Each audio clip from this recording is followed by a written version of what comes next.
Hello मेरे प्यारे बच्चों, आप लोगों के लिए क्लास 8 का एक ऐसा चैप्टर में लेकर आया हूं जिससे हर साल तुम्हारे स्कूल के एग्जाम में बहुत सारे क्वेश्चंस आते हैं।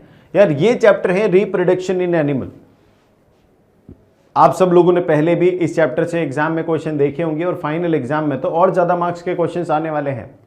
तो यार इस चैप्टर को अच्छे से समझते हैं, कंप्लीट करते हैं। सबसे पहले हम समझेंगे कि सर रिप्रोडक्शन क्या है, क्या है रिप्रोडक्शन।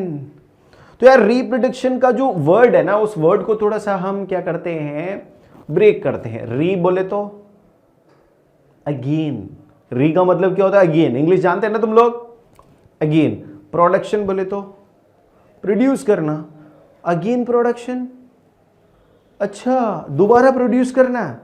नहीं नहीं नहीं, एक जैसी चीज दोबारा से क्रिएट करना। एक जैसी चीज मतलब जैसे मैं अगर रिप्रोड्यूस कर रहा हूं तो मैं मेरे ही जैसा एक नया प्रोडक्ट, नया प्रोड्यूस कर रहा हूं। तो रिप्रोडक्शन का मतलब सिंपली यही है, ये एक प्रोसेस है जो एक ऑर्गेनिज्म अपने ऑफस्प्रिंग प्रोड्यूस करने के लिए काम में लेता है। और वो ऑफस्प्रिंग कैसे होते हैं, दैट आर बायोलॉजिकली और genetically similar to the parent organism. यानी कि जो पेरेंट है उससे वो बायोलॉजिकली भी और जेनेटिकली भी सिमिलर होगा।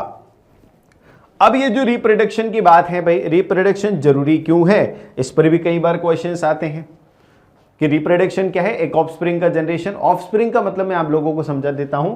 पेरेंट का मतलब होता है माता पिता, ऑफस्प्रिंग का मतलब होता है संतान। संतान बोले तो जैसे मैं और मेरे बच्चे, तो मैं पेरेंट हूं, मेरे बच्चे क्या है, मेरे ऑफस्प्रिंग। ठीक है, तो मेरी जो दोनों गुड़ियां हैं, दोनों बेटियां हैं, वो मेरी ऑफस्प्रिंग है। Are you getting my point. अब ये रिप्रोडक्शन क्यों जरूरी है, चलो आप लोगों को एक छोटी सी बात मैं बताता हूं। मान लो आज से ही रिप्रोडक्शन बंद हो जाए, यानी आज के बाद इस धरती पर कोई बच्चा जन्म ही नहीं लेगा। हाँ, किसी का बर्थ ही नहीं हो रहा, एकदम बंद हो गया रिप्रोडक्शन। तो अगर किसी का बर्थ नहीं होगा तो ये लोग परमानेंट तो नहीं है। After certain age everyone has to die, yes और नो। तो अगर सभी को एक सर्टेन एज के बाद मरना है और मरना निश्चित है, मौत इज डेफिनेट है ना, डेथ इज डेफिनेट। तो यार डेथ जो है वो डेफिनेट है, तो सबको मरना है। यानी मैं भी मर जाऊंगा, तुम लोग भी मर जाओगे और तुम्हारे पहले आए हुए लोग भी मर जाएंगे, और नए लोग तो आ ही नहीं रहे।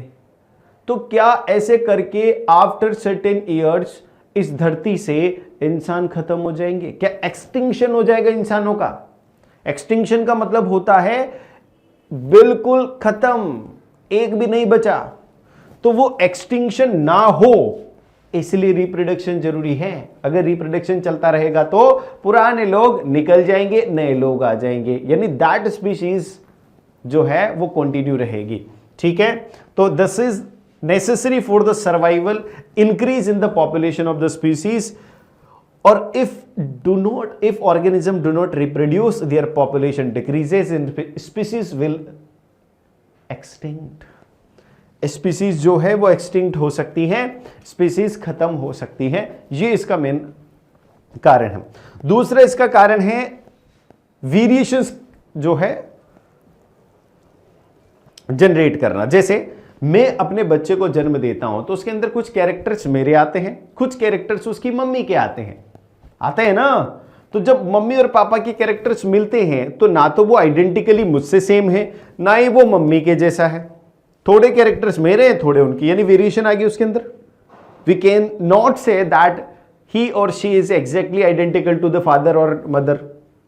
ही और she has the combination of traits. ठीक है ना, कुछ मम्मी के होंगे, कुछ पापा के होंगे, तो क्या उसमें वेरिएशन हुआ? और वो जो वेरिएशन है वो लीड करता है जनरेशन ऑफ या इवोल्यूशन ऑफ न्यू स्पीसीज। क्या नई स्पीसीज के इवोल्यूशन को करता है। तो यार यहां पर अगर मैं बात करूं तो रिप्रोडक्शन का नेसेसिटी किस लिए है? एक तो पॉपुलेशन इंक्रीज, दूसरा एक्सटिंक्शन से बचाने के लिए किसी भी स्पीसीज को, तीसरा नई स्पीसीज के जनरेशन के लिए यहां पर रिप्रोडक्शन वेरी वेरी इंपॉर्टेंट है। तो दो प्रकार का रिप्रोडक्शन हमारी बुक में, हमारे सिलेबस में है, एक है असेक्सुअल टाइप ऑफ रिप्रोडक्शन, एक है सेक्सुअल टाइप ऑफ रिप्रोडक्शन। ठीक है, मैं यहां पर आपको पहले ब्रीफली बता दूं, असेक्सुअल का मतलब है अ बोले तो इट्स नेगेशन, अ बोले तो नेगेशन, और सेक्सुअल यानी कि ये सेक्सुअल जो रिप्रोडक्शन है उसका नेगेटिव है। सेक्सुअल रिप्रोडक्शन में सेक्सुअल इंटरकोर्स होता है, यानी यहां पर मेल और फीमेल कॉप्युलेशन करते हैं, आफ्टर कॉप्युलेशन यहां पर रिप्रोडक्शन इनिशिएट होता है सेक्सुअल रिप्रोडक्शन में, यानी सेक्सुअल इंटरकोर्स नेसेसरी है, और for the sexual intercourse one male and one female is necessary. But asexual reproduction में there is no need of sexual intercourse, यहां पर सिंगल पेरेंट भी नए ऑफस्प्रिंग को जनरेट कर सकता है, यानी फादर भी अलॉन नए स्प्रिंग को जनरेट कर सकता है, मदर भी अलॉन नए जो ऑफस्प्रिंग है उसको जनरेट कर सकते हैं।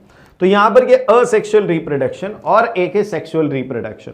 तो हम यहां पर आगे बढ़ते हैं, सेक्सुअल रिप्रोडक्शन के बारे में थोड़ा सा ध्यान से समझते हैं।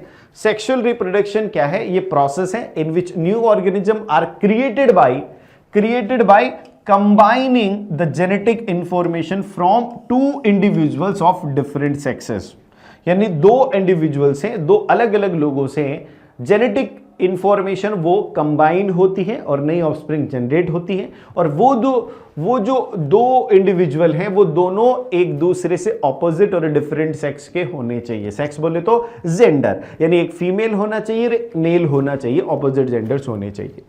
तो in higher animals specialised reproductive system helps in carrying out the sexual reproduction, यानी जो हायर ऑर्गेनिजम्स हैं, यानी कि जो वेल डेवलप्ड ऑर्गेनिजम्स है, जैसे कि इंसान है, जैसे कि कुत्ते हैं जैसे कि काऊ है, बुफेलो है, तो जो हायर ऑर्डर के ऑर्गेनिजम्स हैं, लिविंग ऑर्गेनिजम्स हैं, उनके पास एक स्पेसिफिक सिस्टम होता है रिप्रोडक्शन के लिए, और वो उसी सिस्टम से रिप्रोड्यूस करते हैं।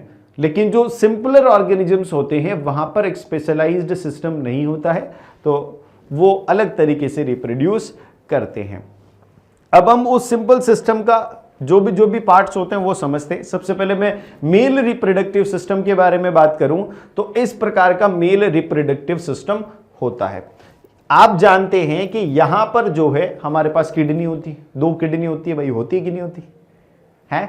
वो दोनों किडनियां क्या करती हैं? वो ब्लड के अंदर से नाइट्रोजिनस वेस्ट जो है उसको अलग करती है, यानी वेस्ट को अलग करती है, और वो वेस्ट बाद में जाके क्या बनता है? यूरिन। और वो इन दो यूरेटर से होते हुए किस में जाएगा? इस बैग में आएगा, जिसको बोलते हैं अपन क्या बोलते हैं? Urinary bladder. अब इस ब्लैडर के आसपास में आप लोगों को बताऊं, इस ब्लैडर के आसपास यहां पर नीचे की तरफ जो हमारा लोअर एब्डोमेन है उसके भी नीचे की तरफ हमारी बॉडी से आउटसाइड यहां पर स्क्रोटम होता है। उस स्क्रोटम के अंदर दो टेस्टिस होते हैं। मेन ये टेस्टिस ही है जहां पर जेनेटिक मटेरियल बनता है, यानी मेल्स में जो जेनेटिक मटेरियल जिसको स्पर्म हम बोलते हैं, वो स्पर्म कहां बनता है? इन दो टेस्टिस के अंदर ही बनता है। इन दोनों टेस्टिस में एक हार्मोन भी बनता है जिसको हम टेस्टोस्टेरोन हार्मोन बोलते हैं। ये टेस्टिस से यहां से ये दो पाइप जुड़ी होती है जिनको वास डेफरेंस बोलते हैं। क्या बोलते हैं भाई इनको? Vas deferens. मैं यहां पर इनका नाम लिख देता हूं, ये क्या है? टेस्टिस। ठीक है, ये यहां पर मैं बात करता हूं, ये जो पाइप है इसको क्या बोलेंगे अपन? Vas deferens. तो ये जो वास डेफरेंस है, ये जो पाइप है, ये फर्दर जुड़ जाता है कहां से? यूरेथ्रा से, इससे कनेक्ट हो जाता है। ये क्या? ये यूरेथ्रा। और इस यूरेथ्रा से वो जो स्पर्म यहां पर प्रोड्यूस हुआ है वो बाहर निकल जाता है। ये पेनिस है, पेनिस के बीच में एक हॉलो सेक्शन होता है, ट्यूब होती है जिसको हम यूरेथ्रा बोलते हैं, और उस यूरेथ्रा के थ्रू ही जो स्पर्म्स है वो एग्जिट आउट होते हैं, बाहर निकलते हैं।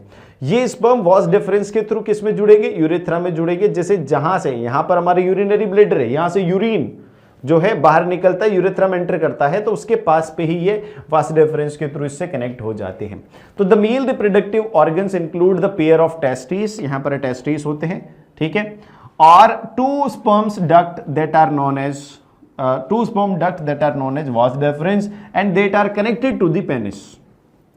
Testis produce the male gametes, male gametes बोले तो ये वो सेल्स को मेल गैमेट्स बोलते हैं जो मेल्स में रिप्रोडक्शन के लिए रिस्पॉन्सिबल होती हैं। तो वो जर्म सेल्स, वो गैमेट्स, उनको क्या बोलते हैं अपन, स्पर्म बोलते हैं। तो मेल गैमेट्स यहां पर प्रोड्यूस होते हैं टेस्टिस में, ठीक है, जिनको स्पर्म बोलते हैं। और ये मिलियंस ऑफ स्पर्म्स एक बार में, वन इजैकुलेशन और one cycle of sexual intercourse के दौरान जो है मिलियंस ऑफ स्पर्म्स प्रोड्यूस होते हैं टेस्टिस के अंदर। फिर क्या होता है, ये जो स्पर्म है ये बहुत छोटे हैं और स्पर्म्स का जो है एक हेड होता है, मिडिल पीस होता है और टेल होता है।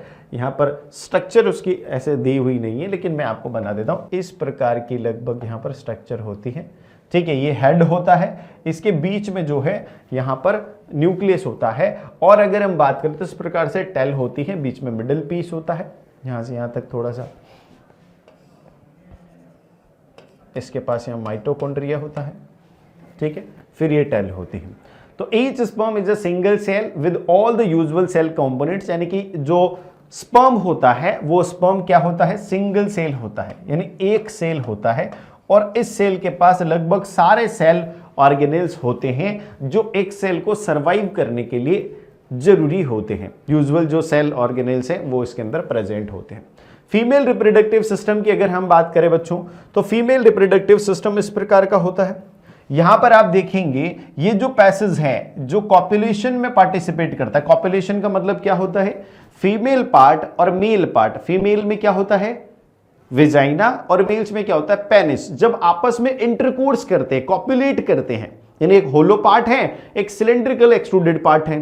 तो जब कॉपुलेट करेंगे, जब दोनों की स्किन एक दूसरे से टकराएंगे, जब कॉपुलेशन होगा, इंटरकोर्स होगा, तब एक्साइटमेंट होगा।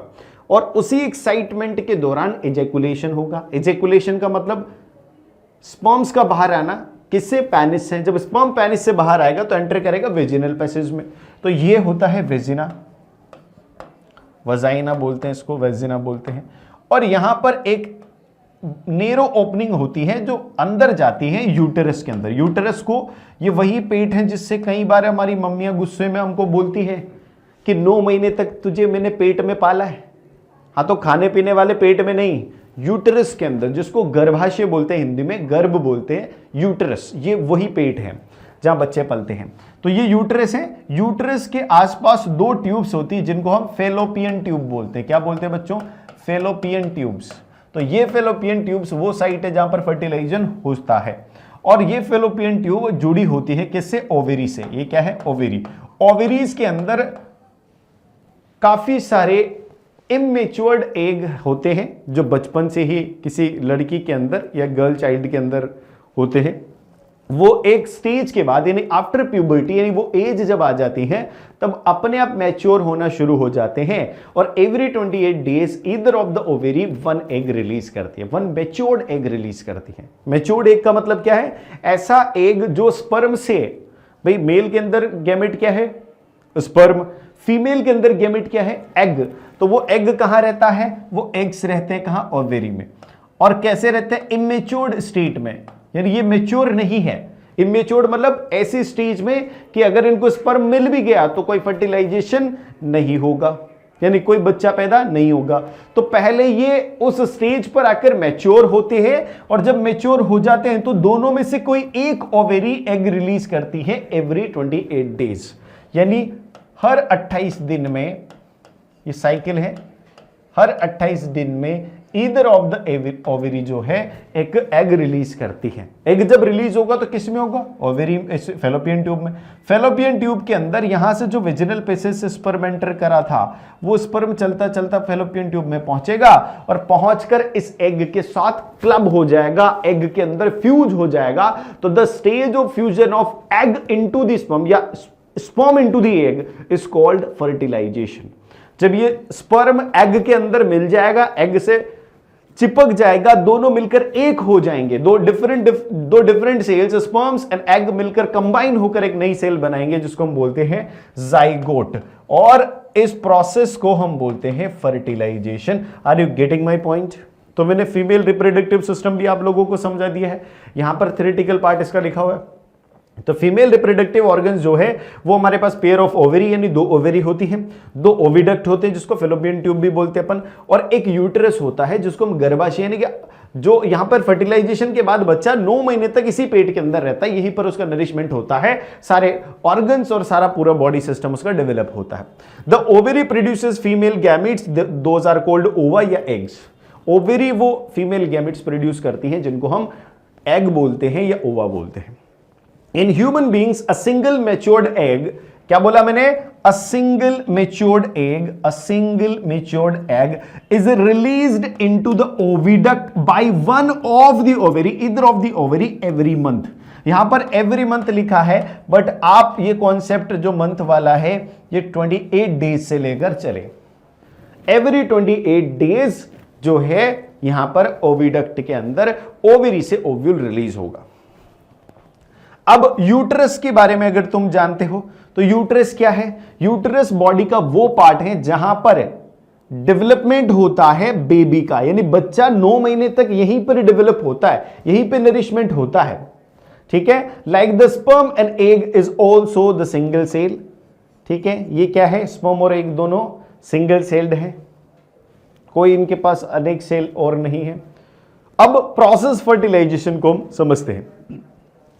The first step in the process of reproduction is the fusion of sperm और ovum, यानी स्पर्म और ओवम आपस में फ्यूज करते हैं, ये पहली स्टेज है रिप्रोडक्शन की। तो रिप्रोडक्शन की वो पहली स्टेज जिसमें स्पर्म और एग आपस में फ्यूज कर गए, चिपक गए, एक हो गए, उस स्टेज को, उस प्रोसेस को, फ्यूजन के प्रोसेस को हम बोलते हैं फर्टिलाइजेशन। तो when sperm comes in the contact with the egg, one of the sperm, क्योंकि millions of sperms आते हैं एक ejaculation में, millions of sperms आते हैं, तो उनमें से कोई एक sperm जो है वो फ्यूज हो जाता है with the egg, such fusion of the egg and the sperm is called fertilization। तो वो egg और sperm का फ्यूजन जो है क्या कहलाता है, fertilization। जैसे यहां पर कई सारे ये 3 दिख रहे हैं आपको sperm, लेकिन उनमें से एक ही स्पर्म इसमें फ्यूज हो पाया है, यानी एक ही स्पर्म यहां पर इसको फर्टिलाइज करेगा। तो during the fertilisation nucleus of the sperm, यानी स्पर्म का जो न्यूक्लियस है और एग का जो न्यूक्लियस है आपस में फ्यूज होकर एक सिंगल न्यूक्लियस बनाते हैं, यानी 2 अलग अलग न्यूक्लियस फ्यूज होकर एक न्यूक्लियस बनाते हैं। तो जब एक न्यूक्लियस में कुछ क्रोमोसोम्स होंगे, दूसरे न्यूक्लियस में कुछ क्रोमोसोम्स होंगे, दोनों मिलकर एक नया न्यूक्लियस बना रहे हैं, इसका मतलब वहां पर क्रोमोसोम्स कितने हो जाएंगे, डबल। तो यहां पर डबल क्रोमोसोम हो जाएंगे, और डबल क्रोमोसोम के साथ जो नई सेल बनेगी उस नई सेल को हम बोलते हैं फर्टिलाइज्ड एग या जाइगोट, ठीक है। Many times it is mentioned as zygote, not as fertilised egg, but आप समझते हैं कि फर्टिलाइज्ड एग ही जाइगोट है। तो the process of fertilisation is the meeting of an egg cell from the mother and sperm cell from the father, ठीक है। So the new individual inherit, अब आप यहां पर देख सकते हैं कि किसी भी बच्चे का जो जन्म है, यानी जो उसकी फाउंडेशन रखी गई है बेबी की या नए ऑफस्प्रिंग की, वो मदर और फादर के इक्वल कंट्रीब्यूशन से रखी गई है। तो इक्वल कंट्रीब्यूशन का मतलब है कि वहां पर जो कैरेक्टर्स हैं वो कैरेक्टर्स का इन्वॉल्वमेंट भी इक्वल होगा, ठीक है। कुछ इनहेरिट होंगे फादर से, कुछ कैरेक्टर्स इनहेरिट होंगे मदर से, यानी कुछ मदर की प्रॉपर्टीज रहेंगी, खुद फादर की प्रॉपर्टीज रहेंगी। नाउ हम इसको कैटेगराइज करते हैं, किसको, फर्टिलाइजेशन को। फर्टिलाइजेशन 2 प्रकार का होता है, एक होता है इंटरनल फर्टिलाइजेशन, एक एक्सटर्नल फर्टिलाइजेशन। इंटरनल के नाम से आप समझ गए होंगे कि ऐसा फर्टिलाइजेशन जो बॉडी के अंदर होता है, इंटरनली होता है, जैसे ह्यूमंस में इनसाइड द बॉडी जो हमारा रिप्रोडक्टिव सिस्टम है, फेलोपियन ट्यूब जिसका हिस्सा है, उस फेलोपियन ट्यूब में, उस रिप्रोडक्टिव सिस्टम के अंदर जो इनसाइड द बॉडी फर्टिलाइजेशन होता है। तो ये कौन सा फर्टिलाइजेशन हो गया, इंटरनल फर्टिलाइजेशन।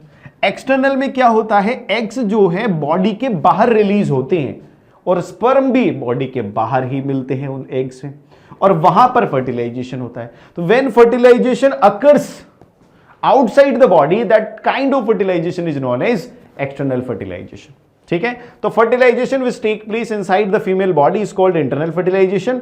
इंटरनल फर्टिलाइजेशन जो है कई एनिमल्स में होता है, जैसे कि ह्यूमंस, काउज, डॉग्स और हैंस एक्सेट्रा एक्सेट्रा।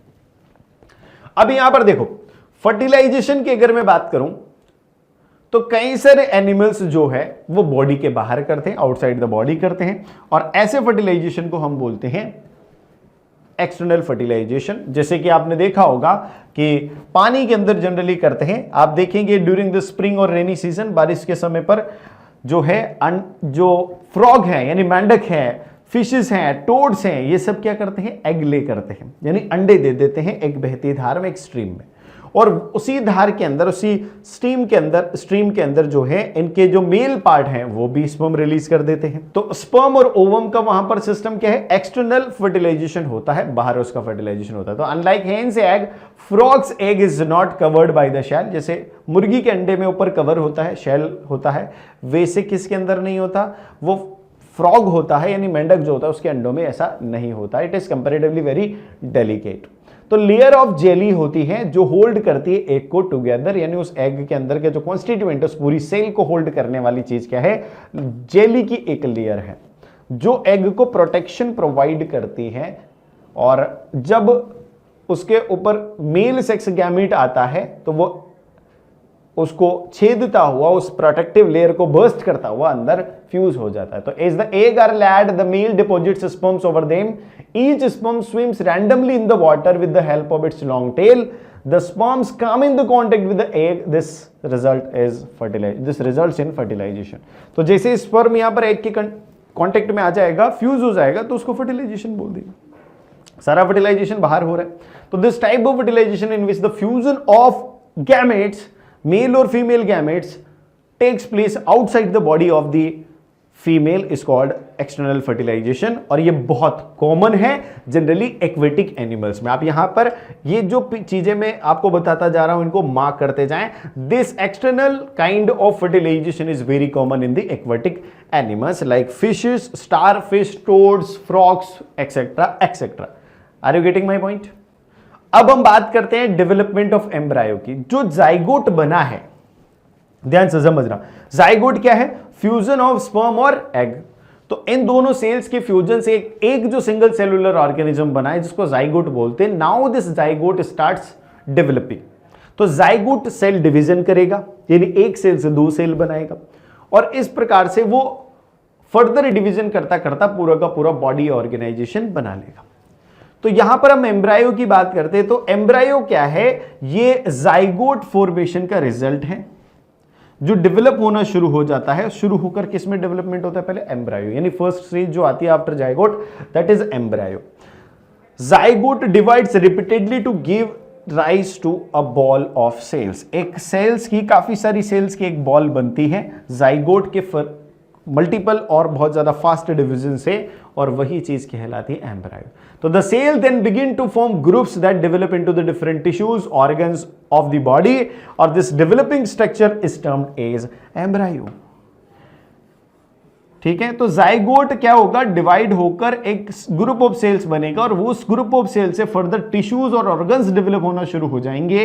तो वो जो स्टेज होती है डेवलपमेंट की, that stage of development is known as zygote, sorry embryo. तो embryo gets embedded into the wall of uterus for the further development. हमारे जो बॉडी के अंदर, फीमेल बॉडी के अंदर जो यूट्रस होता है, यानी जहां पर गर्भ जिसको हम बोलते हैं, वहां पर एम्ब्रायो अटैच हो जाता है, और वहां से फर्दर जितना भी नरिशमेंट का काम होता है वो वहां से पूरा होता है उसका। तो the embryo continues to develop in the uterus, it gradually develop the body parts such as hands, legs, heads, eyes, ears और एक्सेट्रा एक्सेट्रा। तो यानी कि धीरे धीरे ही उसके बॉडी पार्ट्स जनरेट होते हैं। कहां पर होते हैं, यूट्रस के अंदर। यानी यूट्रस के अंदर जो एम्ब्रायो बना था जाइगोट के डेवलपमेंट से, now that embryo is getting nourishment और nutrition from the uterus internal wall, और उस यूट्रस के इंटरनल वॉल से जब वो नरिशमेंट लेता है, बाय दैट नरिशमेंट ही start growing and generating some body parts like hands, legs और हेड, आईज एंड एवरीथिंग। अब हम बात करें तो यार ये जो स्टेज है एम्ब्रायो की, जिसमें ऑल बॉडी पार्ट्स जो है वो आइडेंटिफाई किए जा सकते हैं, यानी एम्ब्रायो का डेवलपमेंट हो रहा है, और डेवलपमेंट होने के बाद एक स्टेज आ जाती है जब अब आप ये बोल सकते हैं कि all the body parts of the organism या offspring has been generated. तो वो जो बॉडी पार्ट जनरेट हो चुके हैं जिसकी वजह से आप उसे आइडेंटिफाई कर सकते हैं अच्छे से। तो वो स्टेज जो होती हैं वो स्टेज कहलाती है फीटस। क्या कहलाती है? फीटस। यानी पहले क्या बनेगा? जाइगोट, जो सिर्फ फ्यूजन का प्रोडक्ट है, सिंगल सेलुलर।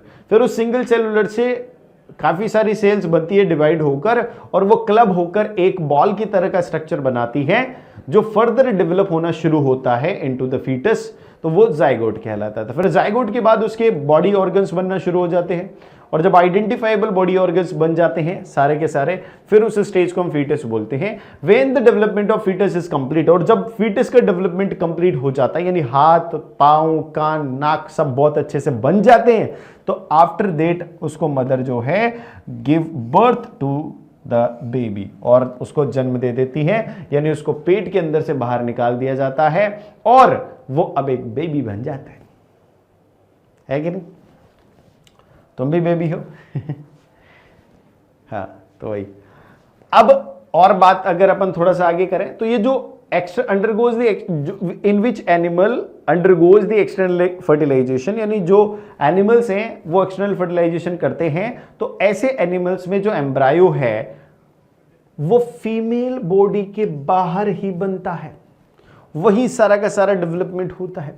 तो यहां पर जो एम्ब्रायो की ग्रोथ है ये within their egg covering ही होती है, यानी एग की जो कवरिंग है उस एग की कवरिंग के अंदर ही पूरा का पूरा डेवलपमेंट हो रहा होता है। क्योंकि जब कवरिंग के बाहर निकलकर डेवलपमेंट होगा तो फिर दिक्कत हो जाएगी। कवरिंग के अंदर वो सारा मटेरियल होता है जो नेसेसरी होता है उसके डेवलपमेंट के दौरान, नरिशमेंट के लिए। तो after the embryos develop the egg hatch, egg की हैचिंग हो जाती है, और जब एग हैच हो जाता है एक्सटर्नल फर्टिलाइजेशन में, हैच होने के बाद अब वो फर्दर उसकी बॉडी जो है एक्सटर्नल नरिशमेंट पर ग्रो होना शुरू हो जाती है। ये 1 महीने का स्ट्रक्चर है। बच्चा जब 1 महीने का होता है, फिर 2 महीने, फिर 3 महीने, फिर 4 महीने, फिर 5 महीने। अब आप 6 महीने में देख सकते हैं कि लगभग उसके सारे बॉडी पार्ट जो है आइडेंटिफाइबल हैं।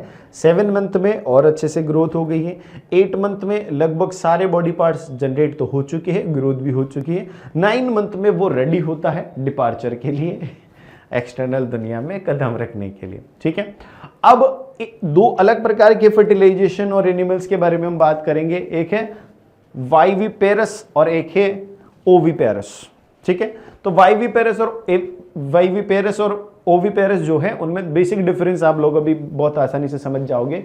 कुछ एनिमल्स होते हैं जो सीधे यंग वंस को जन्म देते हैं, जैसे इंसान होते हैं बच्चे को जन्म देते हैं।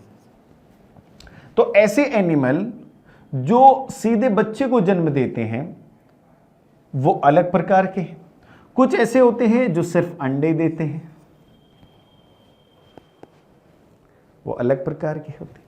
ठीक है, तो हम उन्हीं के बेसिस पर हमने यहां पर सिस्टम को डिफरेंशिएट किया है। तो आप देख सकते हैं जो यंग वंस को बर्थ देगा उनको हम वाइविपेरस बोलते हैं। क्या बोलते हैं? वाइविपेरस एनिमल, यानी जो सीधे बच्चों को जन्म देता है वाइविपेरस है। और जो अंडे एग रिलीज करता है, जो सिर्फ ओवा रिलीज करता है, उनको ओविपेरस।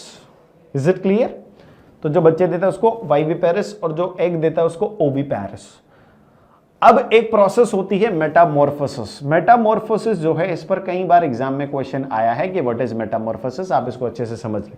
तो मेटामॉर्फोसिस एक बायोलॉजिकल प्रोसेस है by which animal physically develops after the birth और हैचिंग। यानी जनरली ये उन जानवरों में होता है, जैसे ये एग रिलीज किए, अब एग फर्टिलाइज हो गए। जनरली ये फर्टिलाइज कहां होंगे? बाहर होंगे। एक्सटर्नल फर्टिलाइजेशन, एक्सटर्नल फर्टिलाइजेशन के बाद यहां पर जाइगोट बनेगा और इसका डेवलपमेंट होगा। अब ये यहां पर आप इसके डेवलपमेंट को देखोगे, जैसे आपने इंसान के डेवलपमेंट को देखा होगा, यहां पर आप देखेंगे तो आपको फ्रॉम द वेरी बिगिनिंग यहां से पता चलने लग गया था कि ये क्या है? इंसान है। फर्दर उसका डेवलपमेंट होता गया, डेवलपमेंट होता गया, ऐसा हो गया। बट जो उसके बॉडी पार्ट्स है, जो उसके आइडेंटिफिकेशन है, वो शुरू से ही फ्रॉम द वेरी बिगिनिंग आप लोगों को समझ में आ गई होगी। लेकिन यहां जब आप देखेंगे तो in this process you can't say this is frog. Can you से कि ये फ्रॉग है? नहीं, इसकी जो स्टेज है वो स्टेज ऐसी है, यहां तक भी नहीं कह सकते, यहां तक भी आपको लगेगा कि ये कोई फिश है। लेकिन आफ्टर सर्टेन टाइम एकदम से सारा का सारा सिस्टम चेंज हो जाता है, डेवलपमेंट होता है और ये फ्रॉग बन जाता है, फिर फ्रॉग से टॉड बन जाता है कि नहीं? तो बाय विच, ये metamorphosis is a biological process by which an animal physically develop after the birth और hatching, involving the conspicuous and relative drastic change, conspicuous और drastic change in the animals body structure through the cell growth और differentiation. ठीक है ना, cell growth और differentiation की वजह से जो ड्रास्टिक चेंज होता है ये उसको मेटामॉर्फोसिस बोलते हैं। ठीक है, काफी सारी बातें अपन ने समझी। अब असेक्सुअल टाइप ऑफ रिप्रोडक्शन पर भी थोड़ी बात कर लेते हैं। असेक्सुअल टाइप ऑफ रिप्रोडक्शन में क्या होगा, सिर्फ एक, only a single parent is involved. क्या होगा, एक सिंगल पेरेंट इनमें इन्वॉल्व होगा, जिसको हम असेक्सुअल रिप्रोडक्शन बोलेंगे। अगर दो पेरेंट इन्वॉल्व हैं हैविंग डिफरेंट सेक्सेस तो हम उसको बोलेंगे सेक्सुअल रिप्रोडक्शन। और अगर सिर्फ एक ही पेरेंट ऑर्गेनिज्म से काम हो जाएगा, डेवलपमेंट हो जाएगा, यानी रिप्रोडक्शन हो जाएगा, तो वो असेक्सुअल टाइप ऑफ रिप्रोडक्शन। इसकी काफी सारे यहां पर टाइप्स है, जैसे कि बडिंग है, आप देख सकते हैं ये हाइड्रा है, तो हाइड्रा के साइड में एक बड डेवलप हुआ। अब ये बड डेवलप होता होता ऐसा हो गया कि इसने कंप्लीट हाइड्रा के शेप को जनरेट कर लिया, यानी complete living organism hydra generate हो गया। जब ये मैच्योर हो जाएगा तो ये डिटेच हो जाएगा इसकी बॉडी से, यानी ये पेरेंट और ये डॉटर सेल या जो भी इनके ऑफस्प्रिंग है वो। तो इस प्रकार से यहां पर दूसरे लिविंग ऑर्गेनिज्म की जरूरत नहीं पड़ी, सिर्फ एक से ही काम हो गया। ऐसे फिशन होता है, फिशन में भी दो टाइप होते हैं, binary fission, multiple fission. Binary से क्या होता है, एक से दो होना, जैसे यहां पर एक अमीबा से दो अमीबा हो गए, it is called binary fission. लेकिन मल्टीपल फिशन में क्या होगा, जब एक सेल से काफी सारी सेल बन जाए एक साथ, तो उसको मल्टीपल फिशन बोलेंगे। और जनरली ये कहां होता है, ये मल्टीपल फिशन कहां होता है दोस्तों, प्लाज्मोडियम में, है ना, जो मलेरिया का पैरासाइट है। तो यहां पर आप लोगों ने जो कुछ सेक्सुअल कुछ असेक्सुअल रिप्रोडक्शन पढ़े, रिप्रोडक्शन में आपने रिप्रोडक्टिव सिस्टम पढ़े, मेल और फीमेल रिप्रोडक्टिव सिस्टम, उनके बॉडी पार्ट्स पढ़े, उनका पूरा का पूरा प्रोसेस पढ़ा कि कैसे क्या होता है। ठीक है, तो ये चैप्टर बस इतना ही है, मिलते हैं अपन अगली कक्षा में, तब तक के लिए बाय बाय दोस्तों। और अगले वीडियो में आपको कौन सा चैप्टर चाहिए ये आप कमेंट में बताएं। ठीक है, तो थैंक यू वेरी मच, मचा के आएंगे, फोड़ के आएंगे एग्जाम में।